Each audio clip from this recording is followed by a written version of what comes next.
Alhamdulillah, alhamdulillahi rabbil alamin, wa bihi nasta'inu ala umuri dunya waddin, wassalatu wassalamu ala rasulina Muhammad ibni Abdillah, wa ala alihi wa ashabihi wa man walah, amma ba'd.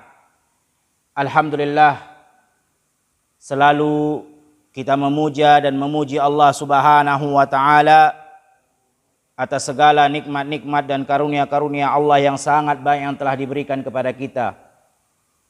Begitu pula selalu salawat dan salam kita panjatkan, kita junjungkan kepada Nabi kita yang mulia, Nabi besar Nabi Muhammad sallallahu alaihi wasallam. Begitu pula kepada keluarga-keluarganya dan para sahabat-sahabatnya, tidak terkecuali satupun dari mereka, karena semua telah Allah katakan radhiyallahu anhum wa radu'an. Allah telah ridha kepada mereka semua dan mereka semua pun telah ridha kepada Allah Subhanahu wa ta'ala. Hadirin jamaah yang dimuliakan oleh Allah Subhanahu wa ta'ala, sebagaimana yang telah disampaikan di awal tadi, insyaallah kita akan melanjutkan kajian kita pada kitab Al-Kabair, yaitu dosa besar yang ditulis oleh Al-Imam Adz-Dzahabi, semoga Allah Subhanahu wa ta'ala merahmatinya. Dan insyaallah pada pertemuan kali ini kita akan mengambil dosa besar, yaitu sebagaimana disebutkan oleh penulis Imam Adz-Dzahabi, semoga Allah merahmatinya, at-takdzibu bil qadar, mendustakan takdir Allah Subhanahu wa ta'ala. Ini adalah termasuk daripada dosa yang sangat besar, yaitu mendustakan takdir Allah Subhanahu wa ta'ala. Jamaah hadirin yang dirahmati Allah Subhanahu wa ta'ala, takdir Allah, yaitu semua yang telah Allah Subhanahu wa ta'ala tetapkan dan tentukan, itulah yang disebut dengan takdir. Semua yang telah Allah rencanakan, semua yang telah Allah catat, itu disebut dengan takdir Allah Subhanahu wa ta'ala. Kalau kita permisalkan, dan permisalan ini bukan menyamakan Allah Subhanahu wa ta'ala dengan makhluknya, tidak. Tetapi kita mempermisalkan agar kita mudah untuk paham, agar kita bisa memahami apa yang dimaksud dengan takdir. Kalau kita permisalkan, walillahil matsalul a'la, dan Allah tidak sama seperti makhluk ciptaannya, kita permisalkan seperti seorang insinyur atau seperti seorang pemborong yang ingin membangun satu bangunan. Maka insinyur tersebut atau pemborong tersebut pasti dia akan pertama sekali menggambar bangunan yang akan dia bangun. Kemudian dia akan memperkirakan berapa budget yang akan habis untuk membangun bangunan yang telah dia gambarkan. Kemudian dia juga akan memperhitungkan segala bahan-bahan yang diperlukan. Begitu juga dia akan menghitung waktu kira-kira berapa yang akan dihabiskan ketika mengeksekusi bangunan tersebut. Apakah seminggu, apakah sebulan, atau lebih daripada itu. Itulah semua planning yang direncanakan, yang telah dicatat, ditentukan, yang telah dihitung, yang telah diperkirakan. Itulah takdir Allah Subhanahu wa ta'ala. Artinya Allah Subhanahu wa ta'ala telah memplanning segala sesuatu, telah merencanakan segala sesuatu, telah mencatat segala sesuatunya. Apa yang Allah Subhanahu wa ta'ala kehendaki, apa yang akan Allah ciptakan, apa yang akan terjadi oleh ciptaan yang telah dia ciptakan, yaitu makhluknya. Dan apa yang akan terjadi seluruh daripada ciptaan-ciptaannya, semua telah Allah catat, Allah rencanakan. dan kemudian Allah pula yang mengeksekusinya. Layak seperti seorang insinyur ataupun pemborong bangunan yang telah kita sampaikan di awal tadi. Cuman perbedaannya, Allah Subhanahu wa taala ketika memplanning sesuatu, merencanakan sesuatu, kemudian memperkirakan sesuatu, itu tidak pernah meleset. Tidak pernah ada namanya plan B, nggak ada. Kalau manusia kan pasti ketika dia merencanakan sesuatu, menentukan sesuatu, dia buat plan A, kemudian dia buat plan B. Ini namanya untuk menjaga kehati-hatian. Karena namanya manusia, pasti akan ada aja kesalahannya ataupun akan ada aja yang namanya di luar dugaan. Namanya manusia, namanya dunia. Bagaimanapun sehebat apapun dia sudah memperkirakan, menghitungnya secara rinci, secara detail, pasti nanti akan ada di luar daripada yang dia harapkan. Makanya manusia itu membuat rencana A, kemudian rencana B. Kalau seandainya rencana A itu gagal, maka akan ada rencana B. Nah, itu perbedaannya. Sedangkan Allah Subhanahu wa taala, apa yang telah Allah tetapkan, apa yang telah Allah tentukan, apa yang telah Allah takdirkan, tidak akan pernah salah, tidak akan pernah meleset, pasti terjadi. Dan Allah tidak butuh kepada plan B. Tidak butuh kepada rencana cadangan, nggak butuh. Tidak seperti perencanaan manusia. Itulah yang disebut dengan takdir. Semua yang telah ditentukan, yang telah diperkirakan, yang telah dihitung, yang telah dicatat, itulah takdir. Dan perbedaan antara plan rencananya manusia tadi kita sampaikan di awal dengan rencananya Allah, perbedaannya Allah tidak mungkin meleset perhitungannya, Allah tidak mungkin salah perkiraannya, pasti terjadi dan tidak butuh kepada rencana cadangan seperti apa yang telah direncanakan oleh manusia, nggak butuh. Nah, ini biar kita paham apa maksud daripada takdir Allah Subhanahu wa taala. Dan kita tidak menyamakan Allah dengan makhluknya ya, jangan sampai kita salah paham. Jangan kita pahami bahwasannya Allah itu sama seperti insinyur, Allah itu sama seperti pemborong proyek. Tidak. Itu hanya sebagai pendekatan pemahaman agar kita mudah untuk memahami apa yang dimaksud dengan takdir Allah Subhanahu wa taala. Dan takdir Allah itu Allah simpan di tempat yang namanya Lauhil Mahfuz. Yang tidak ada satupun yang tahu dari makhluk-makhluk Allah, hatta Nabi Muhammad pun nggak tahu.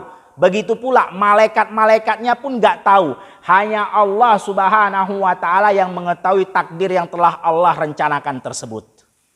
Nggak ada yang tahu satupun. Mau Nabi Muhammad, mau malaikat Jibril, atau siapapun makhluk Allah Subhanahu wa taala, tidak ada satupun yang bisa melihat ke Lauhil Mahfuz. Dan itu hanya Allah Subhanahu wa taala yang mengetahuinya. Makanya kata para ulama, takdir Allah itu sirrul makhtum, rahasia yang ditutup, tidak ada satupun yang mengetahui kecuali Allah. Jadi kalau kita bercerita tentang takdir Allah, harus kita ketahui bahwasannya sifat takdir Allah itu tidak ada satupun yang mengetahuinya karena disimpan di Lauhil Mahfuz, dan itu adalah rahasia yang Allah tutup, artinya hanya Allah yang tahu. Nabi Muhammad tidak tahu, malaikat Jibril pun tidak tahu, apalagi selain mereka pun tidak tahu. Berbeda dengan perencanaan manusia tadi yang kita sampaikan di awal. Seorang insinyur, seorang pemborong, pasti akan dia sampaikan kepada pemilik bangunan tentang rencana dia begini-begini, plannya begini, gambarnya begini, bahan-bahan yang dibutuhkan begini, waktu yang dihabiskan untuk membangun ini adalah sekian. Pasti akan dikasih tahu. Dan orang semua akan tahu. Berbeda dengan rencana Allah Subhanahu wa taala, takdir Allah Subhanahu wa taala, memang Allah sengaja tutup, Allah rahasiakan, kepada siapapun tidak Allah beritahu, hanya Allah Subhanahu wa taala yang mengetahui tentang takdir itu. Nah, ini poin yang kedua. Kemudian sebelum kita membahas tentang takdir dan dalil-dalil yang disampaikan oleh muallif penulis Al-Imam Az-Zahabi rahimahullahu taala, ketika kita bercerita atau membahas tentang takdir, maka poin yang harus kita hadirkan, dan ini yang paling penting dan utama, sebelum bercerita, membahas dan mendalami tentang takdir, maka poin yang harus dihadirkan pertama dan utama, bahwasannya akal pikiran tidak boleh digunakan dalam berbicara tentang takdir. Jadi sebelum kita membahas tentang takdir, jadikan akal pikiran ini selalu menunduk. Jangan gunakan dia untuk berpikir, tapi gunakan dia untuk sami'na wa ata'na, mendengar, taat dan patuh. Ini poin kunci pertama dan utama sebelum bercerita atau mendalami tentang takdir. Karena kalau poin ini nggak diambil, poin ini nggak dihadirkan, maka kita akan tersesat dalam berbicara tentang takdir. Jadi sebelum kita masuk ke dalam pembahasan takdir, akal pikiran ditundukkan dan jangan dipakai untuk berpikir, tapi hanya digunakan untuk mendengar dan mentaati dan patuh. Kalau tidak, kita akan tersesat di dalam memahami tentang takdir Allah Subhanahu wa ta'ala. Karena memang kalau kita bercerita tentang takdir Allah, nggak sanggup akal pikiran ini jamaah. Nggak sanggup. Dan bukan hanya takdir saja, tetapi banyak lagi urusan-urusan agama yang memang tidak sanggup akal pikiran kita berpikir. Yang ada, kita cuma memposisikan akal pikiran itu sebagai pendengar, begitu juga yang taat dan yang patuh. Sisanya nggak bisa kita pakai akal pikiran itu. Dan banyak, bukan hanya tentang takdir, banyak urusan-urusan agama yang lain. Contohnya ya seperti ketika kita sering sampaikan di kajian-kajian, ketika seseorang buang angin, ketika seorang dia berhadas, batal wudunya, maka di dalam syariat Islam seseorang yang sholat wajib berwudu, karena tidak akan sah sholatnya tanpa berwudu. Kalau kita berpikir dengan logika akal sehat yang kita punya, namanya buang angin, kenapa harus diperintahkan untuk mencuci muka, untuk membasuh tangan, untuk membasuh kepala? Itu kan anggota wudu semuanya. Sedangkan membasuh bagian bokong yang mengeluarkan angin tersebut tidak ada perintahnya dalam wudu. Coba dipikirkan dengan akal sehat dan logika. Nggak masuk ke dalam akal sehat kita, orang yang buang angin malah yang diperintahkan kita untuk berwudu kalau mau sholat, dan anggota wudu itu wajah, telinga, kepala, kaki, tangan, tidak ada disebutkan bagian belakang yaitu bokong yang mengeluarkan angin sebagai anggota wudu yang harus juga dibasuh.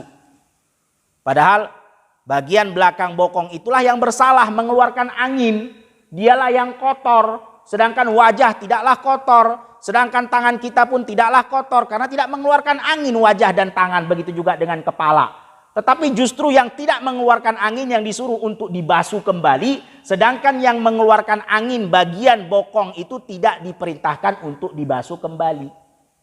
Gak sanggup kita pikirkan jamaah. Gak kuat akal kita untuk memikirkan itu. Tetapi mau tidak mau, dengar, taat, patuhi. Kalau tidak, sholatmu tidak bakal sah. Kan begitu perintahnya. Kalau kita buang angin, kita hadas, batal wudu, mau sholat, wudu lagi. Mau itu masuk di akal atau tidak masuk di akal, kerjakan. Dengarkan, taati, patuhi. Kalau tidak, sholatmu tidak sah, selesai.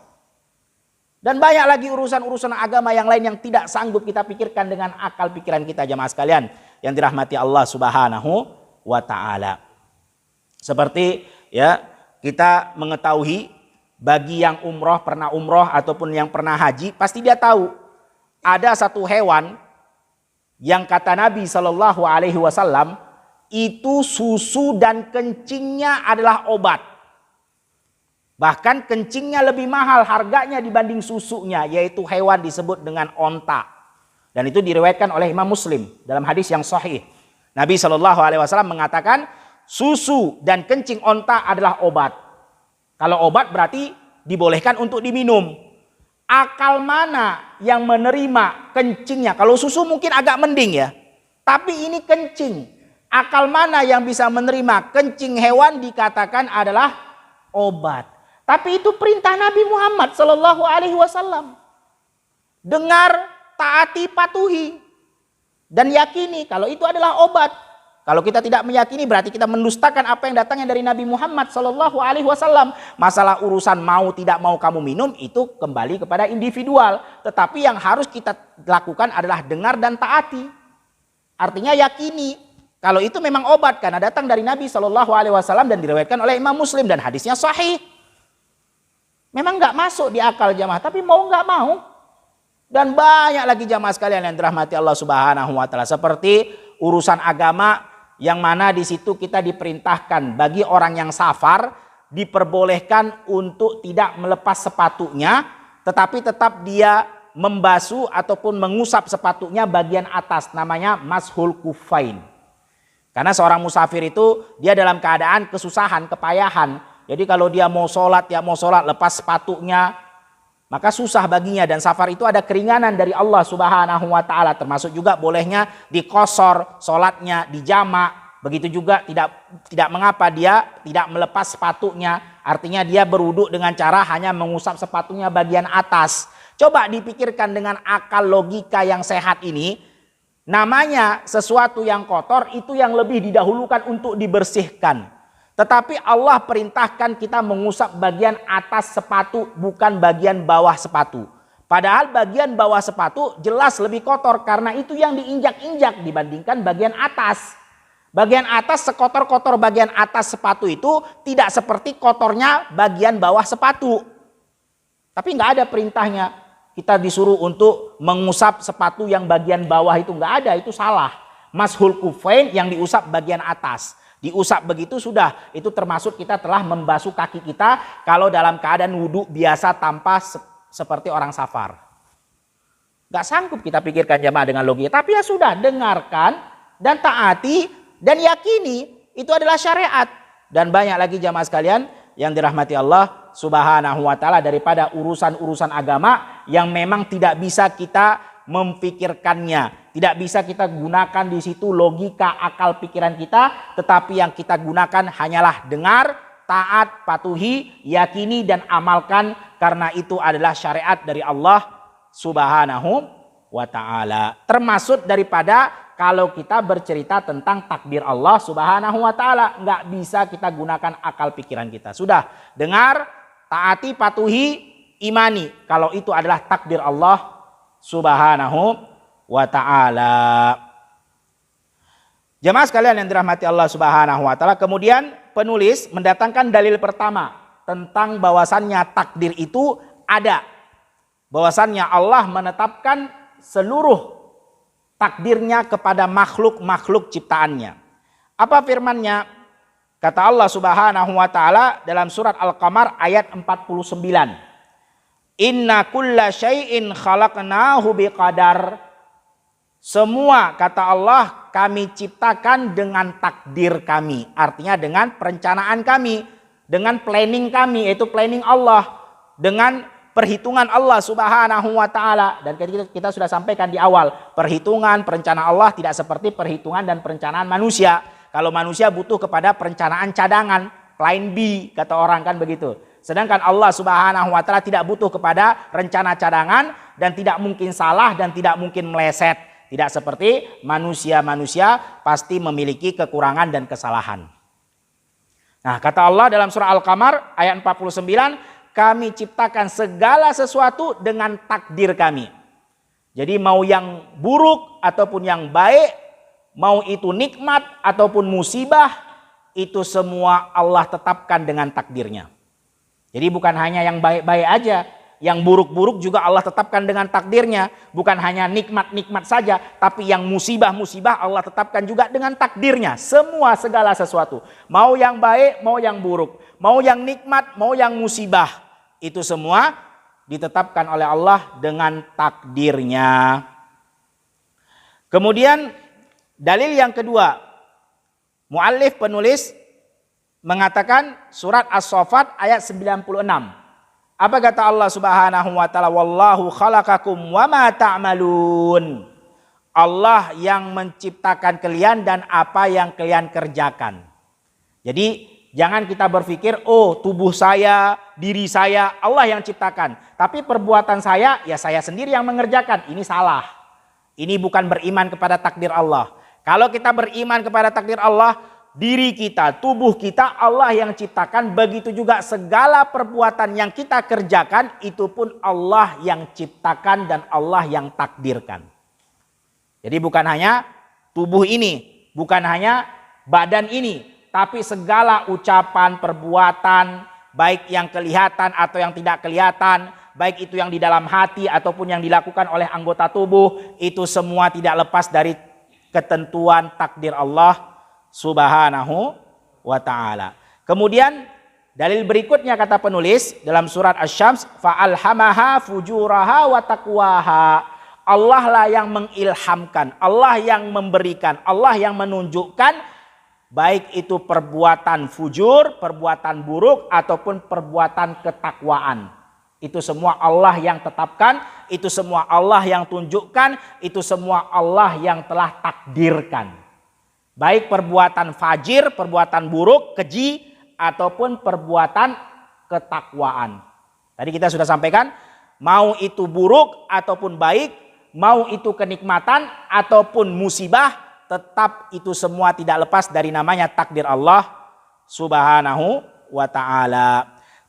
Kemudian dalil berikutnya kata penulis rahimahullahu ta'ala, yaitu hadis yang dikenal dengan hadis Jibril, yaitu hadis yang mana malaikat Jibril datang menjelma menjadi laki-laki manusia, kemudian datang kepada Rasulullah bertanya, dan salah satu pertanyaan malaikat Jibril adalah waqala mal iman, apa itu iman? Kata malaikat Jibril bertanya ke Rasulullah Shallallahu Alaihi Wasallam, hadis yang masyhur yang kita sering dengar dan hadisnya cukup panjang. Maka Nabi Shallallahu Alaihi Wasallam menjawab, antu'mina billahi wa malaikatihi wa kutubihi wa rusulihi wa tu'mina bil qadar khairihi wa syarrihi. Iman itu kata Rasulullah, engkau beriman kepada Allah, beriman kepada malaikat-malaikatnya, beriman kepada kitab-kitabnya, beriman kepada rasul-rasulnya, dan beriman kepada takdir Allah, baik itu takdir yang baik ataupun takdir yang buruk. Baik itu perbuatannya buruk ataupun perbuatannya baik. Baik itu yang membuat engkau sedih ataupun yang membuat engkau senang. Semua apa yang telah Allah tetapkan wajib kita yakini. Nah, ini dalil yang disampaikan oleh al-muallif, penulis, semoga Allah Subhanahu wa ta'ala merahmatinya. Jamaah sekalian yang dirahmati Allah Subhanahu wa ta'ala, tentang takdir ini ada satu kelompok yang berkeyakinan bahwasannya takdir itu enggak ada, dan itu disebut dengan kelompok Qadariyah. Dan kelompok Qadariyah ini sudah ada di zamannya sahabat Nabi Shallallahu Alaihi Wasallam, terutama di zamannya Abdullah ibnu Umar radhiyallahu anhuma. Itu sudah muncul keyakinan ini, dan kelompok itu disebutkan oleh para ulama dengan nama kelompoknya Qadariyah. Walaupun di setiap zaman, di setiap waktu nama kelompok itu akan berganti-ganti, tetapi keyakinan mereka sama, yaitu meyakini apa? Bahwasannya takdir itu tidak ada. Jadi keyakinan yang mengatakan takdir itu tidak ada, itu tadi disebut oleh para ulama nama kelompoknya Qadariyah. Di zamannya siapa itu dinamakan? Di zamannya sahabat Nabi Shallallahu Alaihi Wasallam, karena sudah muncul di zamannya Abdullah ibnu Umar, sahabat Nabi yang mulia radhiyallahu anhu. Yang mencetuskan keyakinan itu tentang takdir tidak ada, yang pertama sekali di zamannya Abdullah ibnu Umar bernama Ma'bad al-Juhani. Ini nama orangnya. Yang mencetuskan keyakinan itu pertama kali, yang mengatakan takdir tidak ada adalah Ma'bad al-Juhani. Di zamannya siapa? Zamannya sahabat Nabi yang bernama Abdullah ibnu Umar, anaknya Umar ibnul Khattab radhiyallahu anhuma, semoga Allah meridhai keduanya, anak dan ayahnya, karena keduanya adalah sahabat Nabi Muhammad sallallahu alaihi wasallam. Jadi mereka orang-orang Qadariyah atau yang mencetuskan pertama sekali namanya Ma'bad al-Juhani tadi, mengatakan tidak ada takdir. Allah itu tidak menetapkan takdir. Allah itu nggak tahu apa yang terjadi. Nggak tahu Allah Subhanahu wa ta'ala. Kecuali kalau sudah terjadi baru Allah tahu. Jadi mereka mentiadakan bahwasannya Allah itu alim. Allah itu mengetahui segala sesuatu, itu ditiadakan. Karena tadi mereka mengatakan takdir tidak ada. Kenapa mereka mengatakan takdir tidak ada? karena dua alasan. Dan ini kedua alasan ini adalah alasan yang batil, nggak benar karena menyelisihi dalil Al-Quran dan hadis Nabi Muhammad Sallallahu Alaihi Wasallam. Alasan yang pertama, sebab kenapa mereka mengatakan takdir tidak ada, karena mereka beralasan kalau kita menetapkan takdir untuk Allah, bahwasannya Allah menetapkan segala sesuatu, Allah maha mengetahui segala apa yang terjadi kepada makhluk-makhluk ciptaannya. Kalau kita tetapkan takdir itu, berarti kita sama saja menghakimi Allah kalau Allah itu nggak adil. Sama saja kita mengatakan Allah tidak berbuat adil. Kenapa kok bisa begitu? Karena kata mereka, bagaimana caranya Allah yang menetapkan dan menentukan dan menciptakan perbuatan maksiat seperti zina, seperti membunuh, seperti mencuri, itu Allah yang takdirkan. Kemudian Allah mengazab pelaku zina, pelaku minum minuman keras, pelaku merampok dan membunuh, Allah azab, Allah hukum. Padahal Allah yang ciptakan perbuatan itu. Allah yang tentukan perbuatan itu.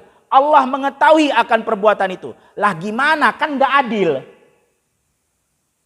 Ibaratnya udahlah Allah suruh, Allah juga ketahui perbuatan itu bakal terjadi, dan Allah tetapkan pula perbuatan itu. Lalu pelakunya Allah azab, kan gak masuk akal. Di mana keadilan? Ini kalau ada kita punya ya karyawan contohnya. Kita suruh karyawan itu mencuri. Habis itu kita benarkan kalau mencuri itu boleh. Kemudian kita bantu juga dia untuk mencuri. Setelah itu kita hukum karyawan kita karena mencuri. Mana keadilannya? Kan begitu ibaratnya kata mereka. Allah yang suruh, Allah yang tetapkan, Allah juga mengetahui, kemudian Allah yang mengazab pula lagi. Kan gak masuk akal. Ini alasan pertama. Makanya mereka katakan tidak ada takdir bagi Allah. Allah gak tahu. Allah gak punya takdir, gak punya. Alasan pertama. Alasan kedua, kenapa mereka mengatakan takdir itu gak ada untuk Allah. Allah nggak tetapkan takdir itu. Karena mereka mengatakan kalau kita tetapkan takdir untuk Allah, berarti sama saja kita menetapkan perbuatan-perbuatan jahat, perbuatan-perbuatan buruk, maksiat, dosa, semua kembali untuk Allah. Berarti Allah suka kepada yang buruk-buruk. Berarti Allah ridho sama yang maksiat-maksiat. Berarti Allah itu senang dengan dosa-dosa. Kan karena semua itu atas pengetahuan Allah Subhanahu wa ta'ala. Berarti Allah suka dengan yang buruk-buruk. Berarti kita katakan Allah itu juga suka maksiat. Nah makanya mereka katakan kalau begitu agar kita tidak menisbatkan perbuatan buruk untuk Allah, maka kita tetapkan takdir nggak ada untuk Allah.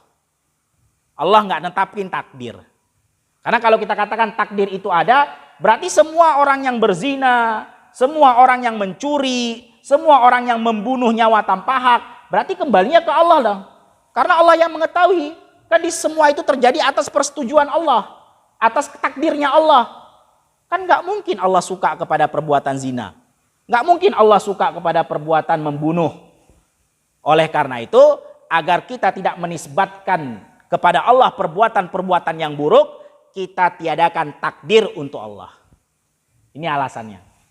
Nah, jemaah sekalian yang dirahmati Allah Subhanahu wa taala, jelas kedua alasan tadi adalah batil. Kenapa? Karena menyelisihi dalil dari Al-Qur'an dan hadis Nabi Shallallahu alaihi wasallam. Kita sudah sampaikan tadi di awal bahwasannya perbuatan buruk, perbuatan baik, kenikmatan, musibah yang kita senangi, yang kita sedih karenanya, itu semua atas takdir Allah Subhanahu wa taala. Itu adalah akidah ahlu sunnah wal jamaah. Dan hati-hati, akidah yang pertama tadi kita sampaikan yaitu qadariyah, dan para ulama membagi qadariyah itu ada dua. Ada yang ekstrim, tadi yang kita sampaikan di awal itu yang tipe ekstrimnya, dan itu adalah yang dikafirkan oleh para ulama. Jadi kafir. Kenapa mereka dikafirkan? Karena mereka mentiadakan sifat Allah Subhanahu wa taala yaitu mengetahui segala sesuatu. Kan takdir itu adalah pengetahuan Allah Subhanahu wa taala. Allah itu alim, mengetahui segala sesuatu, maha mengetahui. Nah, mereka mentiadakan sifat itu bagi Allah, berarti mereka juga telah kufur dari agama Allah Subhanahu wa taala, dan termasuk beriman kepada takdir Allah adalah rukun iman yang wajib diyakini. Salah satu daripada rukun iman yang wajib kita yakini yang kita sampaikan tadi, salah satunya adalah engkau beriman kepada Allah, beriman kepada malaikat-malaikatnya, beriman kepada kitab-kitabnya dan rasul-rasulnya, dan beriman kepada takdir yang baik ataupun takdir yang buruk. Maka ini kafir. Hati-hati jamaah sekalian yang dirahmati Allah Subhanahu wa taala. Kita bilang tadi, tidak bisa kita menggunakan akal pikiran kita, logika kita kalau berbicara tentang takdir, nggak bisa. Sedikit saja kita gunakan untuk berpikir ketika kita bercerita tentang takdir, maka hancurlah dan sesatlah kita memahami takdir Allah Subhanahu wa taala. Nah, salah satunya seperti Qadariyah tadi. Ma'bad al-Juhani yang mencetuskan pertama kali tadi di zamannya sahabat Nabi Abdullah ibn Umar. Itu kan dua alasan tadi. Kenapa mereka bisa beralasan dengan dua alasan yang kita sampaikan di awal tadi? Karena mereka gunakan logika. Mereka gunakan akal. Lah ini kan perbuatan maksiat, dosa, berzina, membunuh ini kan gak suka Allah Subhanahu wa taala. Kalau kita katakan itu takdir, berarti kan atas persetujuan dan pengetahuan Allah. Berarti Allah suka. Lah gak boleh kita tentukan takdir. Itu alasan mereka. Kemudian juga mereka mengatakan keadilan-keadilan dengan logika mereka. Bahwasannya kalau kita mengatakan Allah itu menakdirkan segala sesuatu, kemudian Allah pula yang mengazab pelaku-pelaku dosa, lah mana keadilannya? Nah itu. Itu karena apa? Logika mereka yang mereka gunakan untuk memfikirkan tentang takdir. Sehingga kita sudah sampaikan di awal, kunci pertama dan utama bercerita tentang takdir, jadikan logika akal pikiran tunduk selalu, dan dia hanya boleh untuk mendengar dan mentaati dan patuh apa yang dia dengar. Sisanya nggak bisa dipakai. Nggak bisa dipakai. Dan banyak urusan-urusan agama yang tadi kita sampaikan di awal, ya, yang memang pikiran, akal, logika nggak bisa kita gunakan. Yang ada adalah sami'na wa ata'na, kami dengar dan kami taat. Alhamdulillah, ada sebagian daripada urusan-urusan agama yang bisa kita pikirkan dengan akal logika kita. Alhamdulillah, itu keutamaan dari Allah yang Allah berikan kepada kita. Alhamdulillah. Contohnya mungkin daripada hikmah kita berpuasa adalah terjaganya badan kita, terjaganya kesehatan kita. Mungkin begitu kan, sebagaimana diteliti oleh para dokter, termasuk daripada hikmah kita berpuasa, terjaga saluran kita, saluran pencernaan kita, begitu juga organ-organ tubuh yang ada di dalam itu menjadi sehat, kan begitu. Alhamdulillah itu kalau bisa dipikirkan. Tapi ketahuilah tidak semua urusan agama bisa kita pikirkan. Ada yang bisa dipikirkan, ada yang tidak bisa dipikirkan. Lalu bagaimana? Maka sikap kita adalah dengar, taat dan amalkan. Udah selesai. Termasuk juga takdir. Takdir nggak ada yang bisa mengetahui apa takdir yang akan Allah tetapkan untuk seseorang. Karena tadi kita sudah sampaikan sifatnya itu adalah rahasia yang Allah tutupi. Lalu bagaimana sikap kita? Ya sudah, dengar, taati, amalkan. Dan ketentuan dan aturan dari Allah Subhanahu wa taala berlaku. Siapa yang mengerjakan perbuatan amal soleh, untuk dia surga. Siapa yang melakukan perbuatan maksiat dan dosa, untuk dia neraka. Ini aturan yang berlaku dari Allah Subhanahu wa taala. Selesai, itu sikap kita. Saya dengar, saya taati, saya amalkan. Dan aturan yang berlaku, kalau kita taat kepada Allah, surga untuknya. Kalau kita bermaksiat kepada Allah, neraka untuknya. Ini aturan yang berlaku, selesai. Nah, itu yang pertama tadi kita katakan Qadariyah yang tipe ekstrim. Dan ini kafir. Kafir. Kenapa alasannya tadi? Karena mereka tidak beriman kepada rukun iman, yaitu takdir Allah Subhanahu wa taala. Kemudian yang kedua, mereka mentiadakan sifat Allah, yaitu al-alim, mengetahui, maha mengetahui segala sesuatu. Alimu kullu syai', maha mengetahui segala sesuatu. Ini sifat Allah. Apabila ditiadakan ataupun dinafikan, ditolak, maka berarti dia telah kufur, keluar dari agama Allah Subhanahu wa taala. Hati-hati jamaah, karena ada beberapa dosa-dosa besar yang mengkufurkan. Salah satunya mendustakan takdir. Begitu juga melakukan kesyirikan. Itu dosa besar, tapi dia mengkufurkan dari agama Allah. Mengeluarkan pelakunya dari agama Allah. Ada juga dosa-dosa besar yang tidak mengeluarkan pelakunya dari agama Allah. Seperti yang sudah kita sampaikan. Ya, perbuatan-perbuatan seperti pertemuan yang lalu. Banci, meniru wanita meniru laki-laki. Laki-laki meniru wanita. Begitu juga seperti membunuh, berzina, merampok. Itu semua kita sampaikan di bawah kehendak Allah Subhanahu wa taala. Kalau Allah berkehendak, Allah ampuni tanpa diazab terlebih dahulu. Kalau Allah mau pun Allah azab dulu sampai selesai, sampai bersih, sampai kotorannya hilang, baru Allah kemudian masukkan dia ke dalam surga Allah Subhanahu wa taala. Adapun dosa besar yang mengkufurkan, jelas kufur di dunia, dan dia kalau tidak bertaubat berarti kekal di dalam api neraka Allah Subhanahu wa taala. Nah, ini qadariyah tipe yang ekstrim. Ada lagi qadariyah tipe yang non ekstrim. Dan yang non ekstrim ini tidak sampai kepada kekufuran, tetapi sama dosanya juga besar. Jangan dikira dosa kecil. Yaitu apa? Mereka, jadi qadariyah yang non ekstrim ini sebenarnya tujuan mereka adalah untuk membantah alasan-alasan yang diucapkan oleh qadariyah yang ekstrim tadi di awal kita sampaikan. Kan ada dua alasannya. Bahwasannya kalau kita menetapkan takdir Allah berarti kita sama saja mengatakan Allah nggak adil. Karena gimana? Allah yang suruh, Allah yang perintahkan, lalu Allah azab pelakunya. Ini kan nggak adil namanya. Kemudian yang kedua alasan mereka tadi qadariyah yang ekstrim, bahwasannya kalau kita tetapkan takdir untuk Allah berarti sama saja kita mengembalikan semua perbuatan buruk kepada Allah Subhanahu wa taala. Berarti Allah suka kepada perbuatan-perbuatan yang jelek. Kan nggak mungkin. Sedangkan Allah Subhanahu wa taala maha baik. Allah nggak suka sama yang buruk-buruk. Nah, ini dua alasannya. Nah, muncullah qadariyah yang non ekstrim, walaupun mereka tidak kafir, tapi mereka juga termasuk pelaku dosa besar. Yang mana pada asal muasalnya mereka ingin membantah pendapat qadariyah yang ekstrim tadi. Maka mereka katakan qadariyah yang non ekstrim ini bahwasannya takdir Allah itu ada. Ada takdir Allah itu. Allah menciptakan segala makhluknya, betul. Dan Allah mengetahui apa yang akan dikerjakan dan apa yang akan diucapkan oleh setiap makhluknya. Betul kata mereka qadariyah yang non ekstrim. Tetapi Allah Subhanahu wa taala tidak bisa memutuskan perbuatan mana yang bakal dipilih oleh makhluk ciptaannya. Jadi Allah itu tahu, ya, Allah itu tahu, oh si fulan akan melakukan ini, si fulan akan mengucapkan ini bakal terjadi untuk si fulan. Ini bakal terjadi untuk makhluk ini. Allah tahu itu. Dan Allah ciptakan semua makhluknya. Dari A sampai Z Allah yang ciptakan. Cuman Allah nggak bisa mengeksekusi. Artinya Allah nggak bisa menentukan. Ini kira-kira makhluk ciptaannya ini mau duduk apa mau berdiri ya. Nah ini Allah nggak tahu. Allah baru tahu kalau makhluk itu telah mengerjakan perbuatan. Oh dia udah berdiri. Oh baru Allah tahu. Oh ya dia berdiri. Tapi perbuatan berdirinya memang Allah yang ciptakan. Allah juga bakal tahu dia berdiri. Tapi ketika perbuatan itu belum terjadi, Allah nggak bisa menentukan. Itu kata mereka qadariyah yang non ekstrim. Jadi mereka tetap menetapkan bahwasanya Allah maha mengetahui. Ya, mereka nggak mengkufurkan ataupun nggak mentiadakan, mendustakan sifat itu, nggak. Mereka juga mengatakan Allah yang menciptakan segala sesuatu. Iya, karena Allah itu segala sesuatu mampu.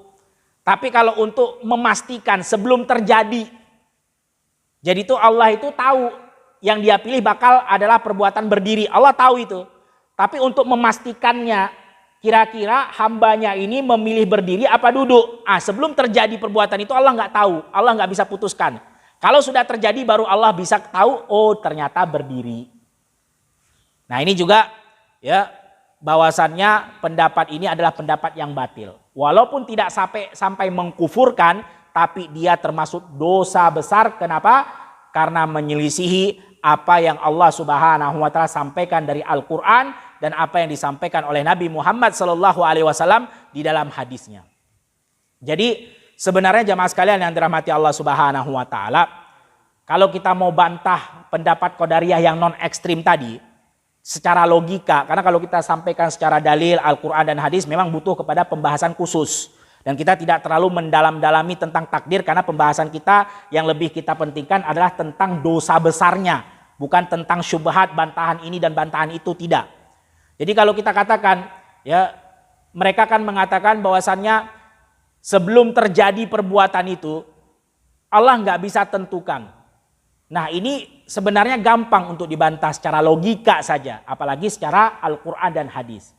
Sekarang kalau kita ada dua robot, ya, dua robot yang diciptakan oleh manusia. Dan robot itu semua bahan-bahannya, partikel-partikelnya, semua itu sama. Antara robot A dan robot B, semua dari ujung kepala sampai ujung kaki. Semua yang kita sistemkan, semuanya data yang ada di dalam robot itu sama. Antara A dengan B, semua kita ciptakan sama. Perbuatannya, gerakannya, semua kita tentukan sama, programnya sama.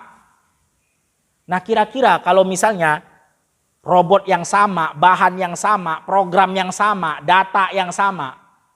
Kira-kira kita bakal tahu nggak bahwasannya si robot A akan mengerjakan ini dan si robot B akan mengerjakan hal yang sama?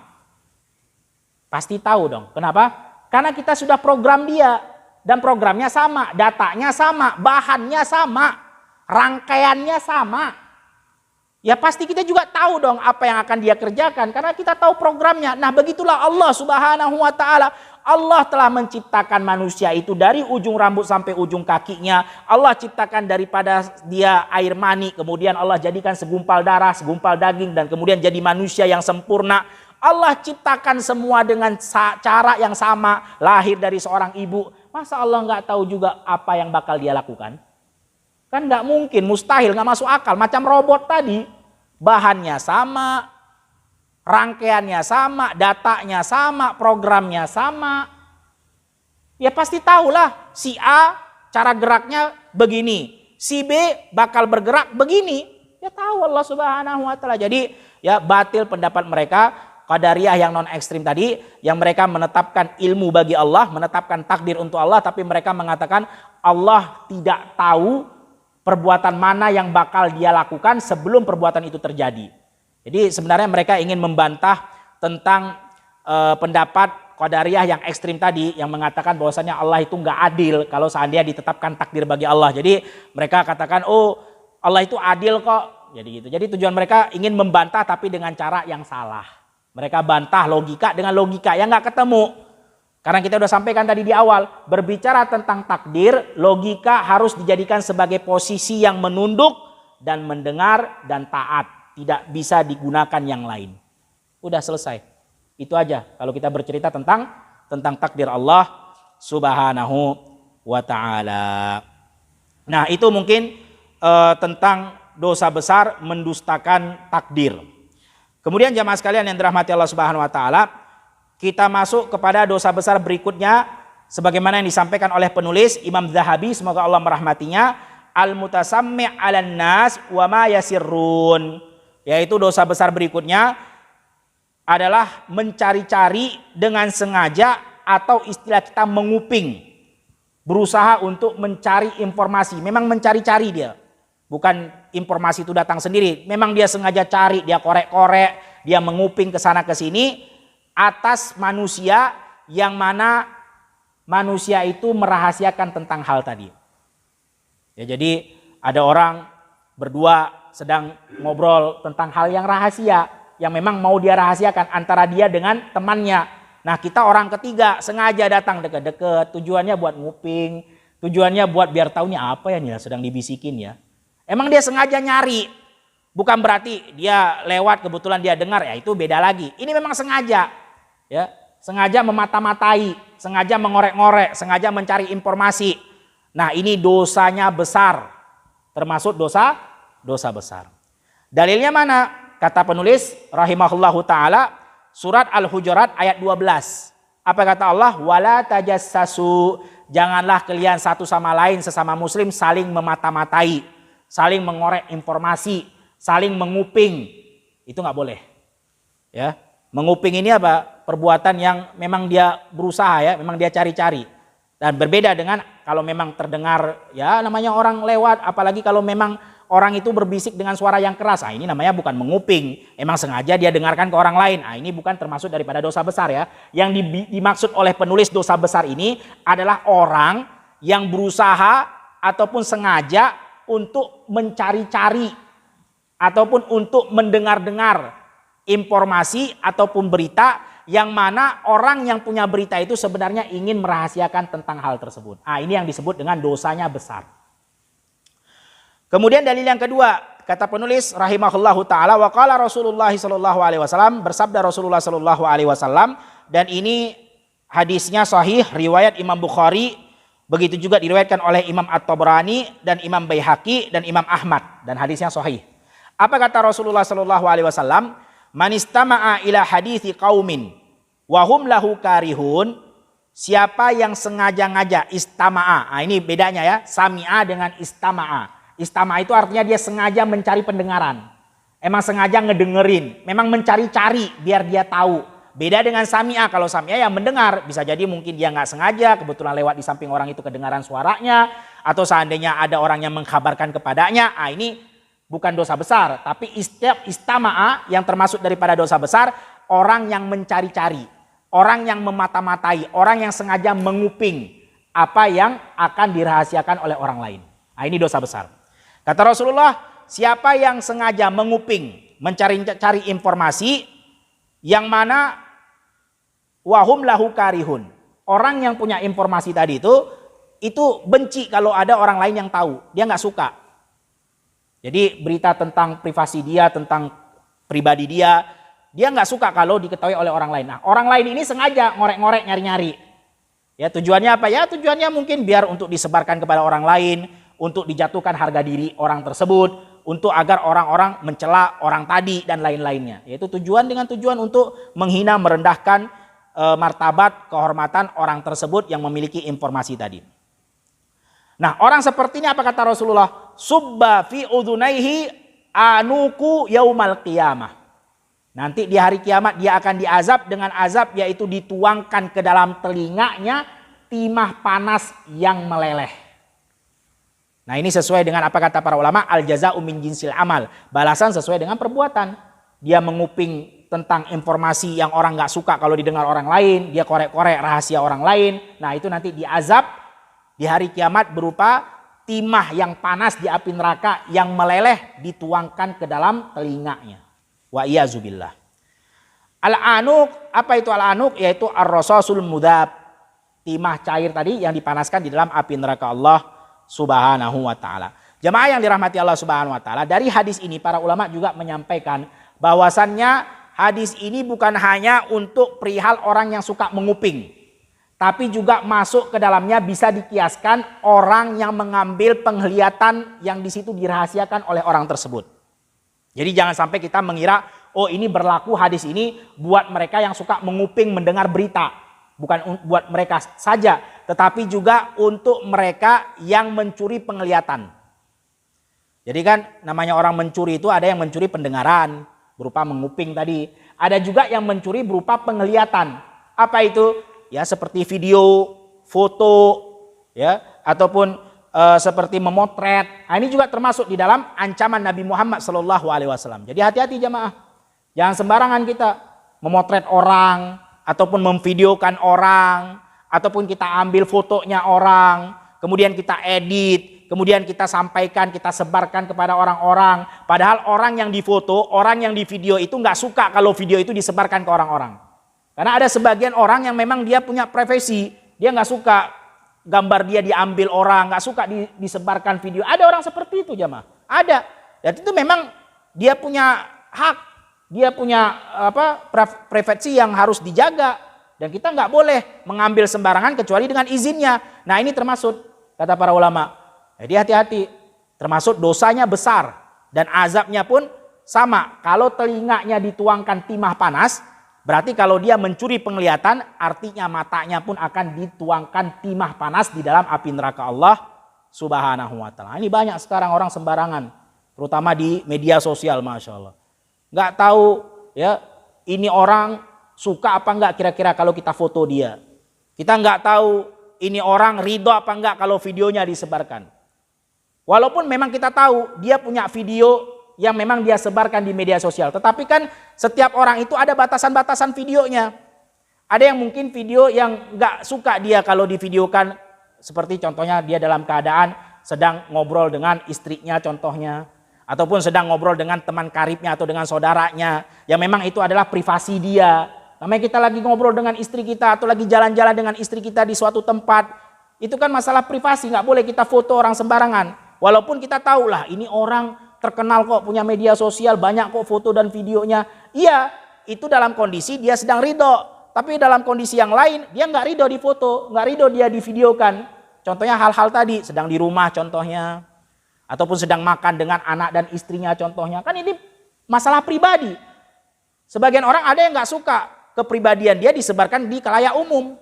Nah ini asal sembarangan kita jepret, asal sembarangan kita ambil, kita upload, kita edit, ditambah-tambah lagi agar apa, mungkin tujuannya biar jadi bahan ketawaan, ya, bahan candaan. Kan ada orang begitu. Temannya lagi nguap, dia foto. Habis itu dia tulis, nguapnya mirip hewan ini, orang ketawa semua. Hati-hati, itu dosa besar. Kalau dia nggak ridho, engkau telah melakukan dosa yang sangat besar dan ancamannya keras. Tadi kita sudah sampaikan, bedanya dosa besar dengan dosa kecil, walaupun kedua-duanya dosa, nggak boleh diremehkan. Kalau dosa besar itu punya ancaman khusus, seperti tadi yang kita sampaikan. Timah panas yang meleleh dituangkan ke telinganya, atau ke matanya kalau memang itu berupa video. Kalau berupa menguping berarti ke telinganya. Jadi jangan sembarang, banyak. Terkadang alasannya bercanda kan gitu. Ya, terutama nih santri-santri, anak-anak muda. Walaupun tujuannya bercanda, kalau yang diambil foto itu nggak ridho, berarti dia telah melakukan dosa besar. Kadang ada temannya lagi tidur ya. Namanya orang tidur kan di luar kontrol. Lagi tidur ngences kah, ataupun dia lagi terbuka auratnya, difoto. Di video, masukkan Facebook, masukkan Instagram. Biar orang pada ketawa semua, lucu ya subhanallah. Kalau dia nggak ridho, dia nggak suka, dosa besar. Wajib bertaubat, minta maaf, minta izin. Kalau memang dia izinkan, ya boleh kita foto. Kalau dia nggak izinkan, hapus fotonya. Nah itu jemaah sekalian yang dirahmati Allah Subhanahu Wa Taala. Jadi perlu kita ketahui ya bahwasannya termasuk daripada menguping ataupun termasuk daripada memotret ataupun memvideokan orang tanpa izin yang orang itu nggak ridho adalah dosanya sangat besar karena diancam oleh Nabi Muhammad Sallallahu Alaihi Wasallam. Sudah waktunya syuruk belum? Berapa menit lagi? Masih ada waktu, kita ambil satu lagi dosa-dosa besar. Masih ada waktu ya, kita ambil satu lagi. Taib. Yaitu dosa besar yang berikutnya, kata penulis Imam Az-Zahabi rahimahullahu taala, al-la'an. Yaitu orang-orang yang suka melaknat. Nah, ini juga dosanya sangat besar. Apa itu laknat? Laknat itu adalah doa agar orang tersebut jauh dari rahmat Allah Subhanahu wa taala. Itu maksud daripada laknat. Jadi orang melaknat itu nggak mesti kita katakan laknat Allah atas kamu, nggak mesti itu ucapannya. Tapi segala sesuatu yang kita doakan orang itu, yang mana doa itu dalam rangka untuk menjauhkan orang tersebut dari rahmat Allah. Nah itu namanya laknat. Dan itu adalah dosa besar. Dalilnya mana? Kata penulis rahimahullahu taala, sibabul muslim fusuk wa qitaluhu kufur. Dan ini hadisnya riwayat Imam Bukhari dan Imam Muslim. Kata Rasulullah, mencela muslim itu adalah perbuatan fasik dan membunuhnya adalah perbuatan kufur. Jadi termasuk daripada mencela, mencaci maki, itu kan termasuk daripada laknat. Laknat itu kan kita ingin keburukan untuk orang tersebut, agar orang tersebut tidak mendapatkan rahmat dari Allah Subhanahu wa taala. Ya, tadi itu mencaci, memaki, mengatakan semoga engkau masuk ke dalam neraka Allah, semoga engkau binasa, semoga engkau cepat mati. Nah, itu kan termasuk daripada menjauhkan orang dari rahmat Allah Subhanahu wa taala. Dan itu nggak boleh. Kenapa? Karena tidak sesuai dengan apa yang diajarkan oleh Nabi Muhammad SAW. Nabi Muhammad adalah Nabi yang rahmah, Nabi yang penuh dengan kasih sayang. Agama ini pun adalah agama rahmatan lil alamin, kasih sayang untuk semesta alam. Jadi nggak sesuai dengan apa yang diajarkan oleh Nabi Muhammad SAW, sehingga tidak layak seorang muslim, seorang mukmin memiliki sifat suka laknat ini. Nggak pantas. Kenapa? Karena bertolak belakang dengan ajaran Rasulullah SAW, bertolak belakang dengan agama yang dia anuti. Agama Islam kan agama rahmat. Masa kita menghilangkan rahmat tersebut dari diri seseorang? Berarti kan bertolak belakang. Kemudian kita ambil dan kita tutup mungkin dengan hadis ini. Kata Rasulullah SAW, la'anal mu'min kaqatlih. Melaknat seorang mukmin itu sama seperti membunuhnya. Ya, kita hilangkan rahmat Allah dari dirinya. Kita harapkan rahmat Allah nggak datang kepadanya. Berarti kan sama saja mati sudah. Karena orang namanya hidup di dunia tanpa rahmat Allah, bisa apa dia? Ya sama aja seperti orang mati. Habis sudah. Mayat hidup, berjalan, bisa melihat, bisa berbicara, tapi nggak ada rahmat dari Allah Subhanahu wa taala, ya sama aja. Mending mati kan begitu. Nah itu maksud daripada hadis Nabi Sallallahu Alaihi Wasallam. Sehingga jamaah sekalian yang dirahmati Allah Subhanahu wa taala, maka hati-hati dengan lisan kita. Ya, karena memang lisan ini bisa jadi harimau. Bisa juga mendapatkan pahala karena lisan. Makanya Kata Nabi Muhammad SAW, "Falyakul khairan aw liyasmut." Katakan yang baik atau kalau nggak bisa diam. Pilihannya cuma dua. Kita gunakan lisan ini untuk berucap ucapan yang baik, atau kalau nggak mampu ya udah diam. Dan kedua-duanya ibadah. Kita mengucapkan hal yang baik tentang ilmu, membaca Al-Quran, menyampaikan nasihat, itu ibadah, dapat pahala. Nggak sanggup Ustadz, saya nggak punya ilmu, saya nggak bisa nasihatin orang, lidah saya ini suka keceplosan, ya udah diam. Itu juga ibadah. Ya, jadi pilihannya dua. Kalau tidak berucap dengan ucapan baik, nggak mampu, nggak sanggup, ya udah diam. Dan diam ini insya Allah lebih gampang daripada kita berucap ataupun berbicara. Kan tinggal diam doang, diam kan gampang. Berarti nggak usah ngomong, diam aja. Apa susahnya? Dan dengan itu mengalirlah pahala dari Allah Subhanahu wa Ta'ala. Hati-hati dengan lisan kita, jangan sampai kita mencela, menghina, merendahkan kehormatan seorang muslim. Karena muslim dengan muslim itu haram hartanya, haram darahnya, haram kehormatannya. Nggak boleh kita menghina, mencaci, merendahkan kehormatan siapapun daripada seorang muslim. Wallahu a'lam bissawab. Itu yang mungkin bisa kita sampaikan pada pertemuan kali ini, yaitu tentang dosa-dosa besar. Yang pertama adalah tentang mendustakan takdir, kemudian yang kedua adalah tentang mencuri pendengaran, yaitu mengorek-ngorek ataupun menguping rahasia yang dimiliki oleh orang lain. Kemudian yang ketiga adalah sifat suka melaknat orang lain. Ini semua adalah dosanya sangat besar yang disebutkan oleh muallif Imam Zahabi. Semoga Allah Subhanahu wa Ta'ala merahmatinya. Atau seperti biasa sebelum kita tutup majelis, mungkin ada yang ditanyakan, kami persilakan. Tafadhol, barakallahu fikum. Waalaikumsalam warahmatullahi wabarakatuh.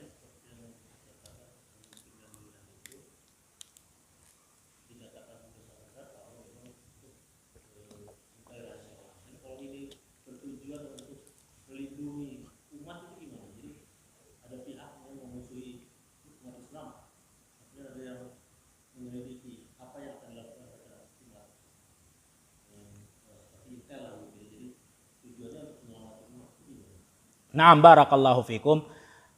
Jadi tentang at-tasammu', yaitu mencuri pendengaran atau mencari-cari informasi, ini menjadi dosa besar kalau dalam rangka untuk menghina ataupun merendahkan ataupun mencela ataupun membuat orang itu jadi nggak suka. Karena kalau memang itu perbuatan yang memang harus dirahasiakan oleh orang tersebut dan itu masalah pribadi dia, kalau kita bongkar kemudian dia menjadi nggak suka, berarti kita telah menghinanya ataupun telah membuat dia marah, mencelanya. Nah, yang ini yang disebut dengan dosa besar. Adapun kalau di situ ada maslahat, contohnya seperti pemerintah, dia masuk ke dalam grup WhatsApp, mungkin sebuah grup WhatsApp yang di situ memang terjadi sekongkol antara pengkhianat negara ini dan itu ataupun teroris dan lain-lain, maka ini ada maslahatnya, maka tidak mengapa kalau pemerintah sengaja menghack. Dan menghack ini kan sama saja seperti menguping, ya, dia masuk tanpa izin, dia mendengar tanpa izin, memang mencari-cari informasi, tapi dalam rangka maslahat, kebaikan, agar bisa kita ketahui apa rencana mereka, pengkhianat-pengkhianat negara, apa rencana mereka orang-orang teroris yang akan menghancurkan negara, menghalalkan darah kaum muslimin, menebarkan teror di mana-mana. Yang seperti itu tidaklah menjadi dosa besar. Jadi termasuk juga seperti tadi, kalau memang kita memiliki wewenang, ya, jangan juga kalau kita nggak punya wewenang, artinya kita dari pribadi kita sendiri kita hack, ya, programnya orang, kita masuk ke grup WhatsApp-nya orang, tujuannya biar kita tahu informasi dan rahasia yang ada di grup itu. Padahal itu adalah grup yang tertutup, grup pribadi, apalagi itu grup keluarga milik pribadi, kita masuk nggak ada hubungan saudara, nggak ada hubungan keluarga, ini beda lagi. Ini sama seperti dosa besar tadi. Tapi kalau memang di situ ada maslahat dan kita memang memiliki wewenang seperti pemerintah tadi, karena nggak boleh hukum asalnya muslim dengan muslim, hukum asalnya haram diambil sembarangan hartanya, haram ditumpahkan darahnya sembarangan, haram dicela, diremehkan dan direndahkan kehormatannya. Ini hukum asal. Kecuali kalau memang di situ ada maslahat seperti kita bilang tadi pemerintah, ya. Sama seperti kalau pemerintah sedang mengeksekusi hukum had. Contohnya hukum dipenggal ataupun dibunuh, dipancung, kan begitu bagi mereka yang telah melanggar syariat Islam. Karena ada beberapa hukum had yang memang harus dibunuh. Ya, seperti dukun contohnya, ataupun seperti orang yang membunuh maka dibunuh lagi, namanya kisos. Kemudian dikerjakan di depan umum dalam rangka untuk memberikan kebaikan agar orang-orang yang melakukan perbuatan itu tidak melakukan perbuatan itu lagi, agar dia jera orang lain menonton itu sehingga dia tidak berani melakukan perbuatan yang sama. Dan itu punya wewenang pemerintah untuk mengerjakan itu, karena pemerintah punya kuasa, maka tidak mengapa, ada maslahatnya. Ya, wallahu alam bisawab. Ada lagi yang ditanyakan? Tidak ada? Kalau tidak ada boleh ada yang bertanya. Kalau ada yang bertanya insya Allah ada hadiah. Ya. Nah, yang bisa jawab angkat tangannya. Karena kalau jawabannya rame-rame kita nggak tahu hadiahnya milik siapa. Ya. Pertanyaannya ringan insya Allah. Pertanyaannya ringan. Pertanyaan pertama. Kelompok yang mendustakan tentang takdir tadi, takdir tidak ada kata mereka, itu nama kelompoknya apa dan di zaman sahabat namanya siapa? Tafadhol? Qadariyah. Bisa tolong disebutkan terjadinya di zaman sahabat namanya?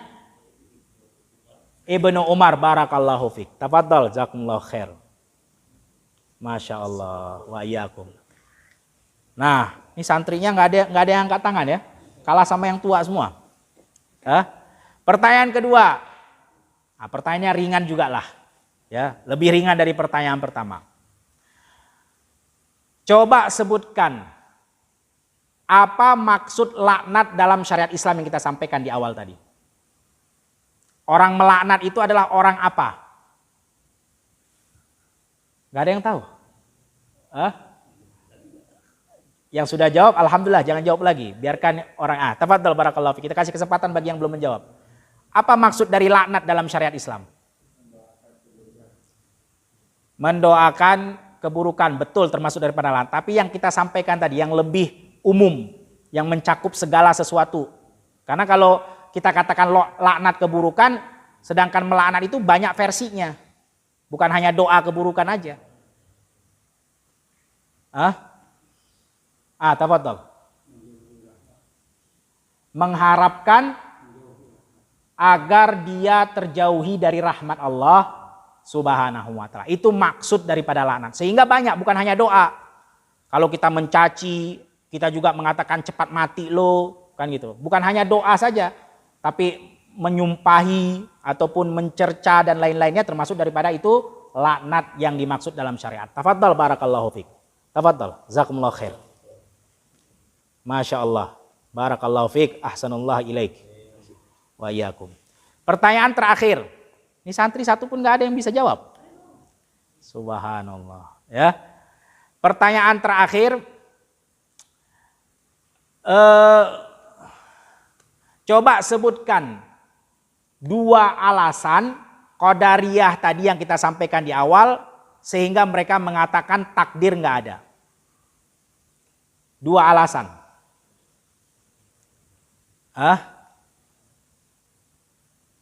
Sehingga mereka mengatakan takdir itu nggak ada untuk Allah. Nggak ada yang tahu. Masya Allah. Ini kalau ada yang tahu, Ustaz kasih hadiahnya bukan buku. Siapa yang tahu angkat tangan. 50.000 buat sarapan. Khusus santri lah. Kalau bapak-bapak kan nggak mungkin kita kasih uang jajan ya. Santri.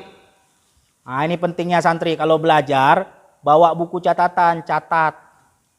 Semua ulama, Imam Bukhari, bahkan Imam Syafi'i, orang yang paling pintar itu Imam Syafi'i, subhanallah. Tahu bagaimana ketika dia belajar? Bawa buku dia catat. Kalau kita nggak catat, entah kita lebih pintar daripada Imam Syafi'i atau kita memang nggak ngerti cara belajar. Wallahu a'lam. Kalau Imam Syafi'i saja catat, masa kita nggak catat? Kita ini bukan siapa-siapanya Imam Syafi'i kan? Sekotoran kukunya Imam Syafi'i aja nggak nyampe kita ini. Malah kita nggak catat, Imam Syafi'i nyatat, subhanallah. Ada yang tahu tidak? Kalau bapak-bapak nggak mungkin lah kita kasih uang jajan. Ini memang pertanyaan buat santri, lumayan buat sarapan kan gitu. Nggak ada yang tahu? Atau kita ganti pertanyaannya, lebih ringan lagi. Coba sebutkan nama orang yang pertama mencetuskan mengatakan takdir nggak ada? Siapa namanya? Tadi kita udah sebutkan lebih daripada 3 kali di awal. Subhanallah, nggak ada satupun. Nih anak muda kan biasanya ingatannya masih kuat. Kalau bapak-bapak wajar ingatannya udah nggak kuat lagi karena udah banyak yang dipikirin. Kalau antum-antum semua ini anak-anak muda pikirannya apa kalau bukan belajar? Masa mikirin istri, mikirin anak, udah punya istri emang? Nggak ada yang tahu. Kita ganti lagi pertanyaan ini, kita tutup ini. Kalau yang bisa jawab kita tutup ke majelis. Ya, karena hadiahnya udah dikeluarin, nggak mungkin dimasukin lagi. Kecuali kalau memang nggak ada yang mau ya sudahlah, mau gimana lagi, terpaksa kita masukin lagi kan. Kalau nggak ada yang mau, kita sudah tawarkan tapi nggak ada yang mau, bagaimana? Pertanyaan kita ganti. Ya, pertanyaannya kita ganti. Coba sebutkan azab yang kata Rasulullah orang yang suka menguping, azabnya apa? Yang baju hitam, azabnya apa orang yang suka menguping? Diapakan? Dituangkan timah panas cair ke dalam telinga orang yang suka menguping. Tafadhal barakallahu fiik. Besok berarti pelajaran, bawa buku tulis, catat barakallahu fiik. Wa iyyakum ahsanallahu ilaik. Ya, mau gimana lagi? Ya, al jaza min jinsil amal, dia duluan yang angkat tangan, dia yang dapat hadiah, yang lain nggak angkat tangan, mau gimana? Jangan salahkan kecuali diri sendiri ya. Tadi kita bilang siapa yang angkat tangannya duluan dia yang jawab. Barakallahu fiik. Ini tinggal satu lagi nih, nggak apa-apa lah. Buat santrinya juga. Nggak dapat uang ya dapat buku, insya Allah lebih baik daripada itu uang. Ini buku ilmu 8 nasihat berharga meraih hidup bahagia. Tapi lebih utama kepada orang yang sudah berkeluarga ini. Tapi khairan insya Allah ya. Pertanyaan terakhir, kita tutup majelis dengan ini.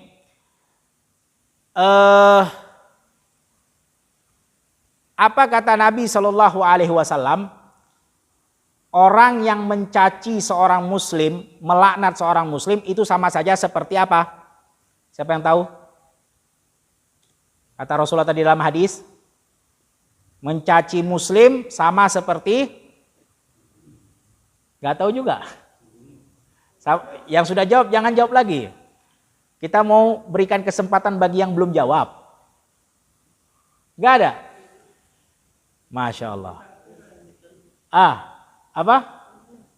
Orang yang mencaci seorang muslim melaknatnya sama seperti membunuhnya. Barakallahu fiik. Tafadhol. Masya Allah, jazakumullahu khair, ahsanallahu ilaik. Ya. Nah, itu dia jamaah sekalian yang dirahmati Allah Subhanahu wa taala. Jadi kita harus mencatat. Kita harus mendengar dan mencatat.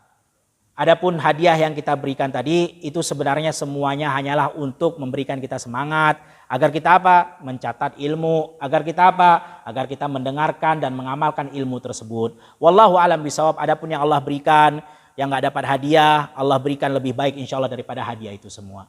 Ya, seperti ketenangan, seperti ilmu, seperti juga keberkahan majelis ilmu, dan itu khairun wa abqa wa ma indallah khairun wa abqa. Adapun yang datangnya dari Allah lebih baik dan lebih kekal daripada apa yang kita berikan berupa hadiah. Wallahu alam bisawab. Mungkin kita cukupkan majelis sampai di sini karena sudah waktunya syuruk. Kita tutup majelis dengan membaca doa kafaratul majelis. Subhanakallahumma wa bihamdika asyhadu an la ilaha illa anta astaghfiruka wa atubu ilaik. Assalamualaikum warahmatullahi wabarakatuh.